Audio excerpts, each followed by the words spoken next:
let me show you how I make my Salisbury steak meatballs. They are so delicious. It's a great recipe your whole family would love, and if you love a classic Salisbury steak, you will love this version. You're making meatballs, so you sort of your usual suspects. No cheese in this, but I do add a little ketchup, Worcestershire sauce, a little salt, a little pepper, parsley, onion, granulated onion and garlic, and an egg, of course, and I mix it all together. Now, I know what you're saying. Ketchup, I could never. These are not Italian meatballs, my friend. These are Salisbury steak meatballs, which are different. In my Italian meatballs, I will never. In these, it works really, really well. Form them into like a small size meatball, and then you're going to go ahead and set these aside, and you're going to get working on making your sauce / gravy. Now, this is so delicious, you're going to want to make extra because you will drink it, okay?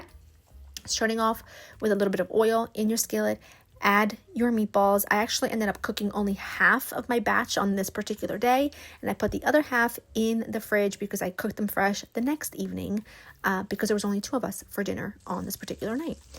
Sear them on both sides. They don't have to be cooked all the way through. They just need to be seared, and then you go ahead and take these out, and you're going to make like your sauce / gravy.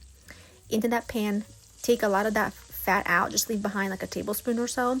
Add in some onion, saute that with a little salt and pepper until it caramelizes, it grabs really good color, and just adds a lot of flavor.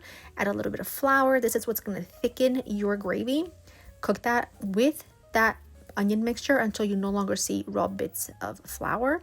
And then you're going to come in here and you're going to add some stock. I'm using beef stock for that classic flavor, and it's so delicious.